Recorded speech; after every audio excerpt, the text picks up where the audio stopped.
when the cries of censorship on the one hand and dirty movies on the other hand have died away. What the Supreme Court really has done, apparently, is to say that the definitions section of the Dallas law is too vague, so it's not constitutional. City Attorney Alex Bickley says that section of Dallas ordinances might still be revised or rewritten.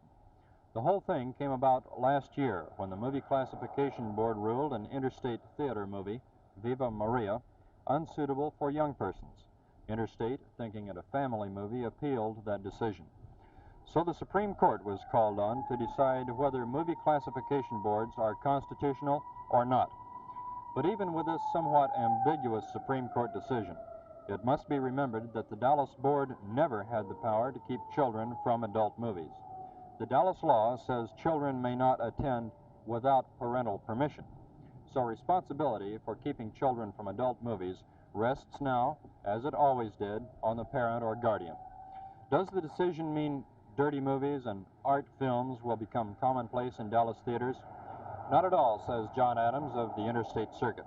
Adams points out that for many years, theater managers have taken on the responsibility of ruling adult movies off limits to children. And he says they will continue to do so in the future. Phil Reynolds, Channel 8 News.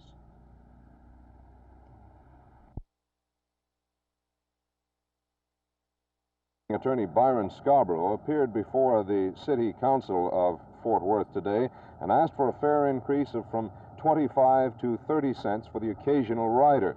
The burden, they said, should fall on that casual rider rather than on the regular rider, and in so asking suggested that the 8 tokens for $2 presently in force continue so as not to place extra burden on the regular working rider. It was passed unanimously by the City Council and will become effective on May 1st. That's a 5-cent bus fare increase. Bob Gooding from Channel 8 News in Fort Worth.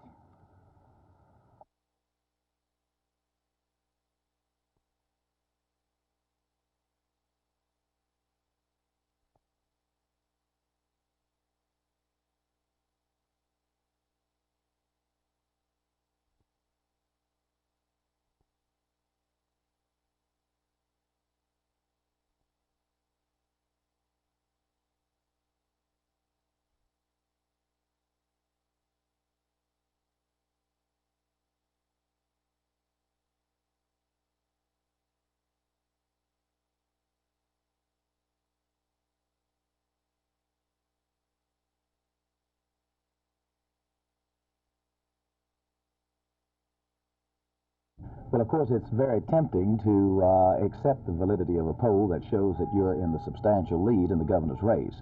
I do feel that this Houston Chronicle poll has been rather definitive. I understand that they have checked out all of the counties in the entire state, and they have a rundown of these counties. In looking over their county analysis, I was in substantial agreement with it.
There's been a lot of speculation that possibly neither side has mentioned Paris at the moment because that's what they're eventually going to settle on. You think this is a possibility? That seems likely.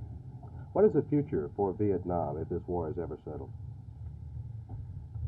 Well, President Johnson, of course, has made an extremely generous offer to all of Southeast Asia, and I would assume that if we could persuade the Japanese and the Australians and the Taiwanese, who have a great deal of technical competence, that is in terms of providing technical assistance teams to support economic development, that Southeast Asia over the next 10 or 15 years could in fact be made viable. Is there a possibility, a very real possibility, of a Viet Cong takeover in South Vietnam if the United States pulls out? Oh, I think that if we would pull out and allow a coalition government and in effect not be prepared to come back in case of the type of insurrection which systematically eliminates the non-communist elite, which happened in Czechoslovakia under a coalition government, almost.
I think it's the conventional communist strategy, which is talk, fight, and at the same time wage psycho-political warfare all over the world to try and bring enough indirect pressure upon your opponents to compel them to make more concessions than are wise. What site do you believe will eventually be set between the two nations as to where to have the peace talks? I think I better not pontificate on that. I think that's going to largely be up to Hanoi and President Johnson.